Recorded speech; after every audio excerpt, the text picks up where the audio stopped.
Mom, the baby of that lady is crying in a coin locker.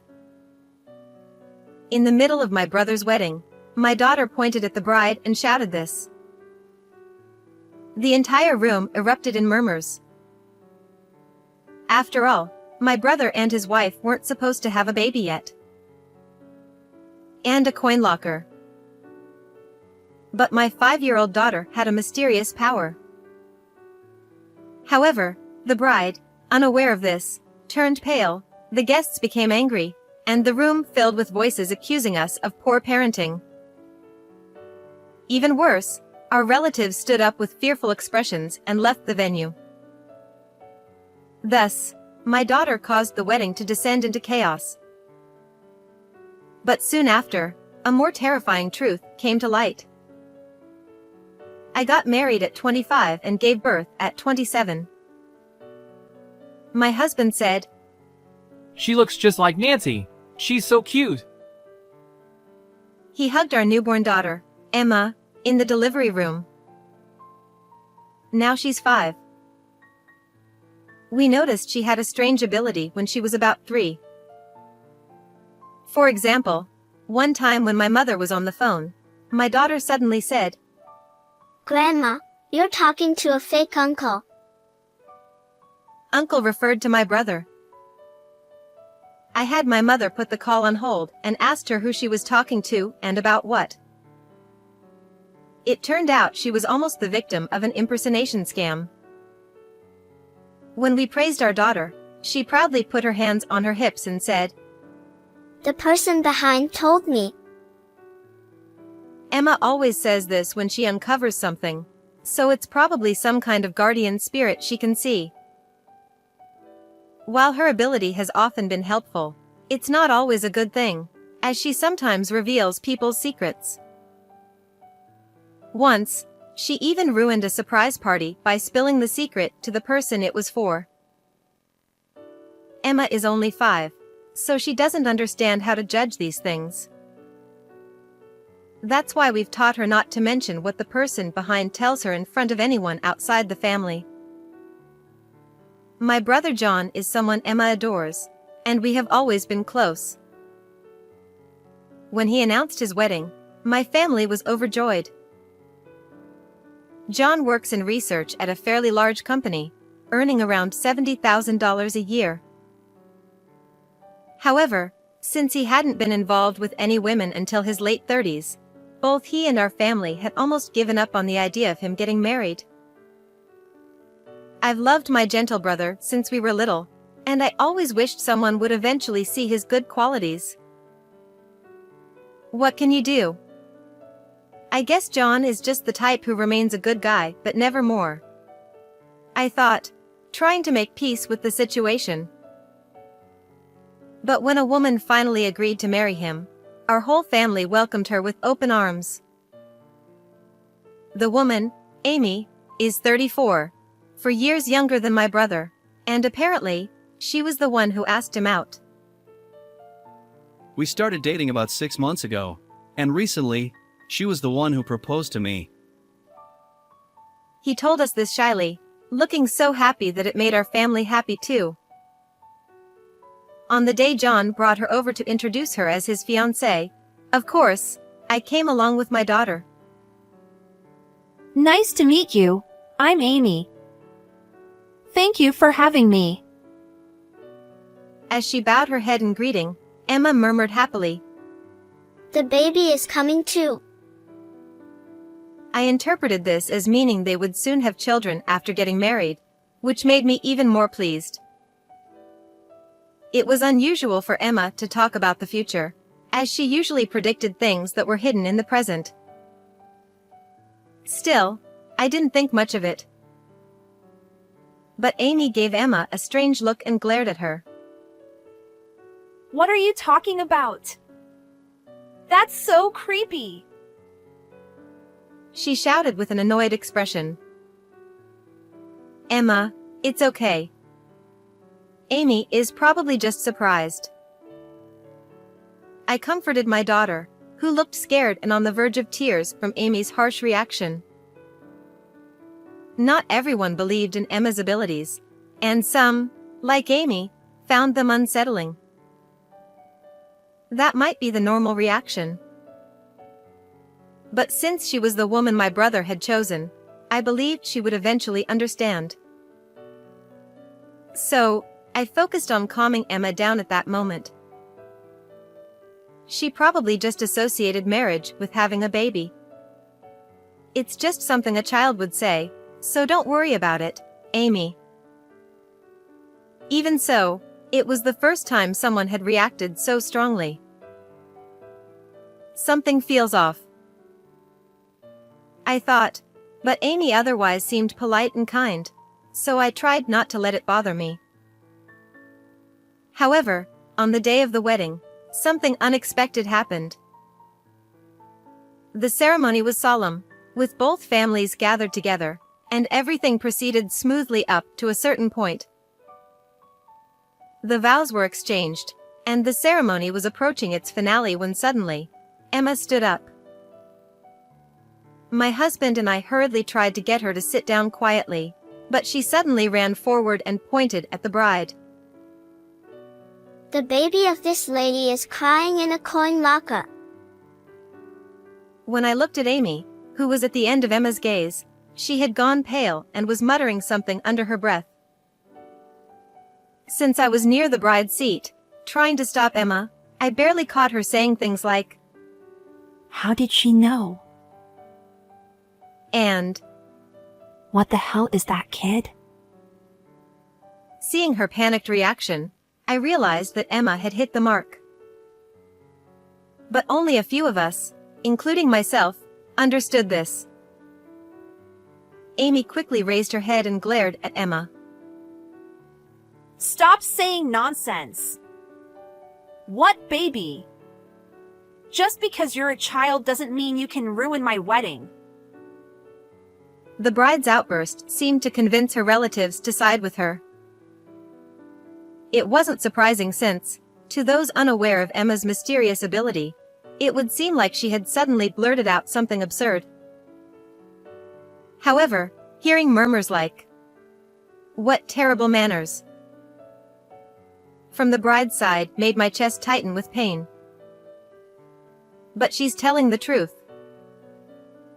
And as I looked around, I noticed that our relatives also had terrifying expressions, which only made me shrink back even more. But unlike me, who felt pathetic, Emma bravely stood tall, her head held high. The baby is crying for help.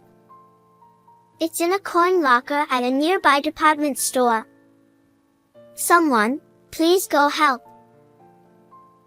My little daughter desperately repeated her words, undeterred by the cold stares from the adults around her. And the moment they heard this, our relatives, still wearing those stern expressions, stood up, ready to follow Emma's words, saying that saving the baby's life was the top priority. They began to leave the venue one by one. Despite our efforts to keep her quiet, our young Emma had sometimes let slip information about the person behind her. This is why our relatives knew about her ability.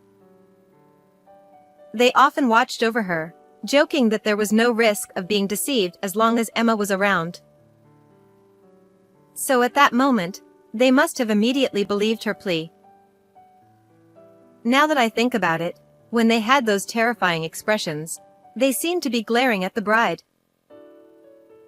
My husband, saying he would go with them, left Emma in my care and followed our relatives out.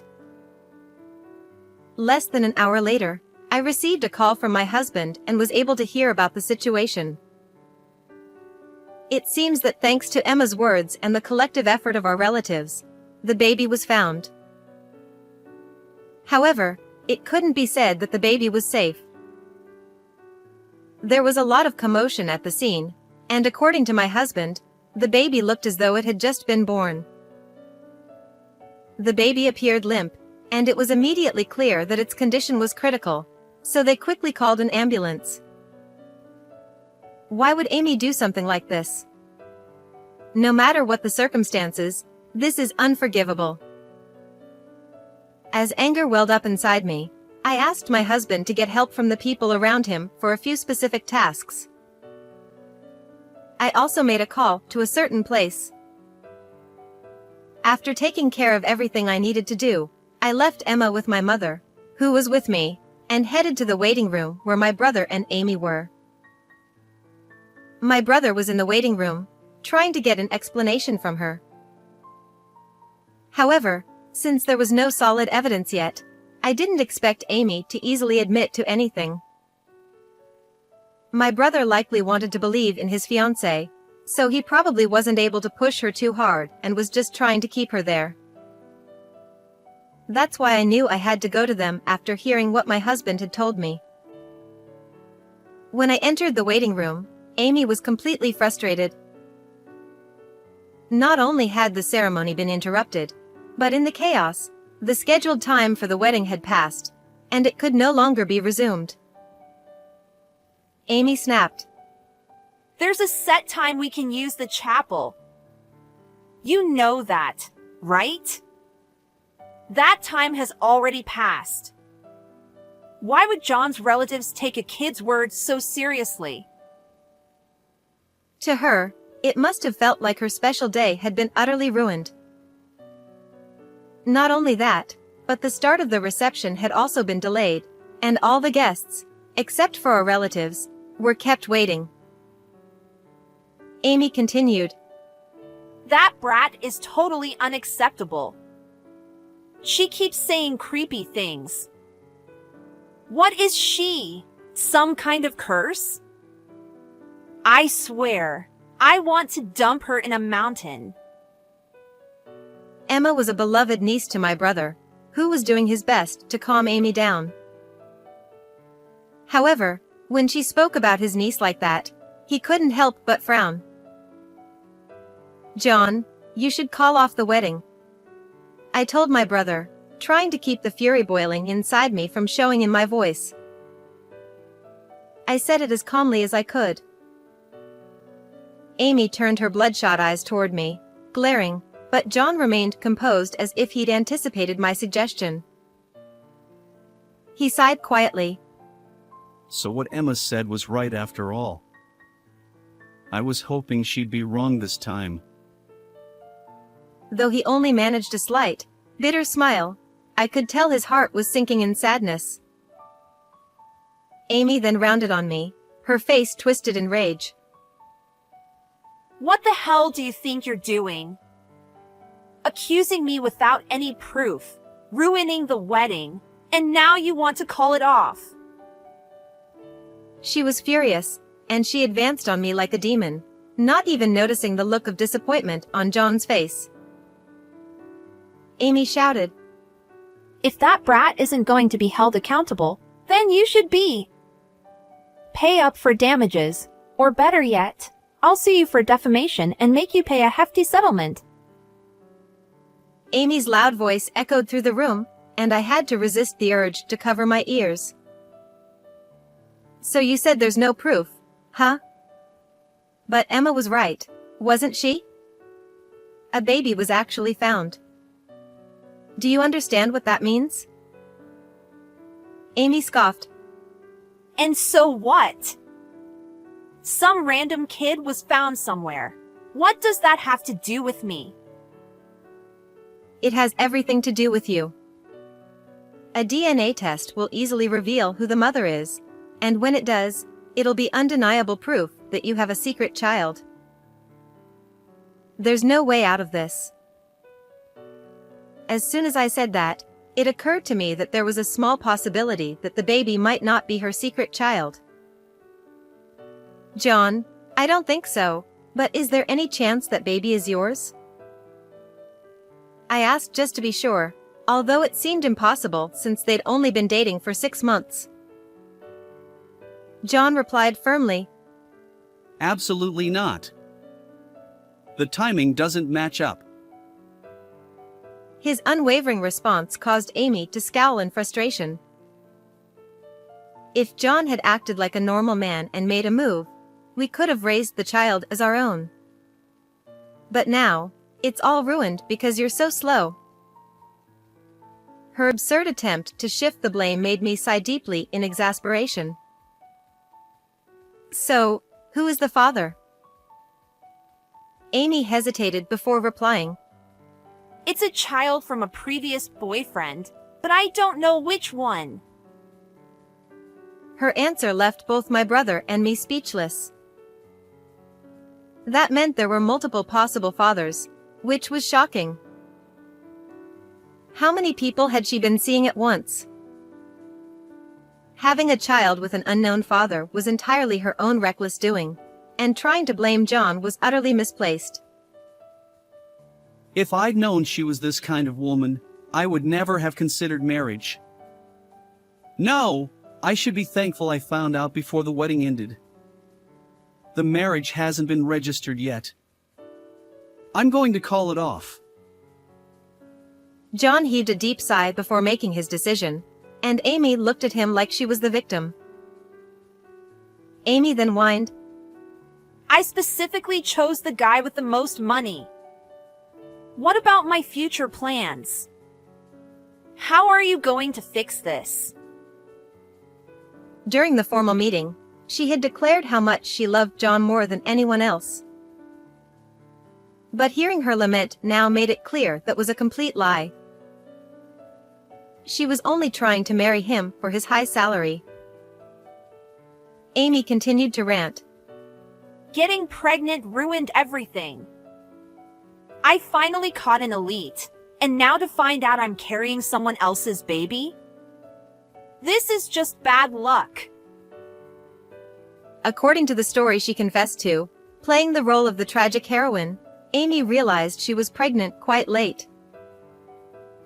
It was a combination of factors. She had irregular periods, experienced very mild morning sickness, and her belly didn't show much. All of these things contributed to her delayed awareness. Amy had tried to pretend the pregnancy didn't exist, but by the time she visited an obstetrician, she had already passed 22 weeks, which was too late for that option. So, she decided to hide the pregnancy from everyone, including my brother, give birth in secret, and then abandon the baby. Since her belly didn't show much, she took advantage of that by wearing loose-fitting clothes to hide her figure. She also blamed her limited physical movement on general health issues. No one suspected that she was pregnant, so they didn't question her behavior. Amy complained, John's desire to have the wedding around this time was just bad luck for me. But if I objected without a reason, it would have seemed suspicious. What concerned her most during the wedding preparations was whether the waistline of her dress would fit on the day of the ceremony.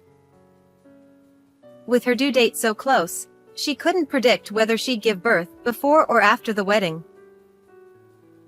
Well, usually, people avoid scheduling weddings in the final month of pregnancy.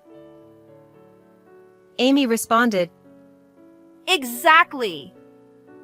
But how could I possibly say I was pregnant? So, I had no choice but to pick a dress that could accommodate any changes in my size. As she spoke, she showed off her wedding dress with an adjustable waistline. My husband added, So, the story about gaining weight but planning to diet because your size might change was a lie too. And so was the business trip excuse. According to my brother, Amy claimed she had an urgent overseas business trip from the previous week until the morning of the wedding, which is why they hadn't seen each other. But she was probably in the hospital for the birth, not abroad. Amy said, I was so nervous that the baby might be born right in the middle of the ceremony. Her priorities were completely misplaced as she casually mentioned that the baby was born just a week before the wedding and that she had been discharged from the hospital only the day before. Amy laughed and said, I wanted to get rid of the baby as quickly as possible, so I didn't even bring it home. I went straight from the locker to the wedding venue. Just barely made it in time. Her casual attitude was shocking. Amy continued. But I left the baby in a locker where lots of people pass by. Someone would have heard it crying and taken care of it. The area has good air conditioning, so it's fine. By saying it's fine, she was trying to claim that she hadn't done anything dangerous. What are you talking about? Did you really think everything would work out that smoothly? In reality, the baby's cries were mostly drowned out by the noise in the department store. Even those who heard the cries assumed it was just someone else's child. If Emma hadn't insisted on searching for the baby, it might have been in serious danger, as evidenced by the fact that it was rushed to the hospital by ambulance. Abandoning a newborn like that is beyond unacceptable. Even if you couldn't raise the child, you should have at least taken it to a facility. Amy shrugged and said, What else could I have done? The baby was born just before the wedding. I was in a rush, so it couldn't be helped. Her lack of remorse was infuriating. My brother was just as stunned, realizing what kind of person he had almost married. Let me make this clear. What you did could lead to criminal charges. Do you understand that? Amy's eyes widened in surprise, and she began to panic, looking around anxiously. There's no evidence. You said earlier that they could easily find out I'm the mother, but the police can't prove I was the one who left the baby in the locker. She wiped the sweat from her forehead and confidently said this, believing she was in the clear. You really don't think things through, do you? Did you even check if there were security cameras in the area? The locker area was fully covered by security cameras, something I had already taken steps to verify. After hearing about the baby's discovery, I asked my husband to request the store staff to review the footage. I had also reported the incident to the police, so they were likely checking the footage as well. Additionally, I had sent my husband a photo of John and Amy together. A celebratory picture my brother had taken during their pre-wedding photo shoot. Never imagining it would be used to identify someone on security footage. With my husband likely showing that photo to the store staff or the police, it was only a matter of time before they reached Amy. As I explained all of this, Amy's face turned paler with each passing moment, and by the time I finished, she had collapsed onto the floor, her face as white as a sheet. No! That's not possible. They can't know. You're bluffing, right? They can't arrest me. She muttered in disbelief, struggling to accept reality. But when the police arrived shortly after, she suddenly became violent, resisting arrest.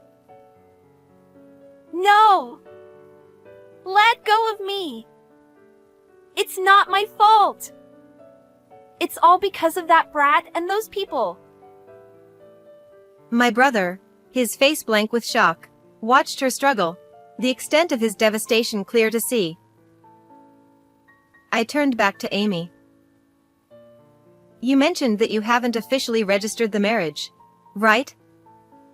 Legally, you're still just his fiancée, not his wife. But you'll still have to pay compensation. Compensation? Amy stammered. My brother will decide the amount, but will definitely recover the costs of the wedding and the reception. This marriage you were so keen on has turned into a huge loss for you, but we won't go easy on you. Upon hearing this, Amy's face fell into despair, and she finally gave up resisting as she was taken away. After that, of course, the wedding reception was cancelled, and all the monetary gifts were returned. The expenses incurred were, as declared, billed to Amy in the form of compensation. However, since she was behind bars and unable to pay immediately, her parents had to cover the costs. The amount exceeded $40,000, but her parents insisted that she would repay every cent once she was released. Even though they were her parents, it was clear they would be strict in making her pay it back, especially since Amy's father, who had always seemed mild-mannered, was so furious that it was intimidating to witness. Fortunately, the baby survived and, after being safely discharged from the hospital, was taken in by Amy's parents. It seems the child is now growing up healthy and strong. As for my brother, he was down for a while after everything that happened, but recently he's found someone new, and they seem to have a great relationship. My daughter said, The person behind Uncle says they're a perfect match. When he introduced the new woman to Emma, my daughter happily shared this with us. His new fiancée has embraced Emma's unique abilities, and both my brother and I, as well as Emma, are filled with excitement and hope for the future. How did you enjoy this story? Please don't forget to subscribe to the channel. I'll see you in the next video.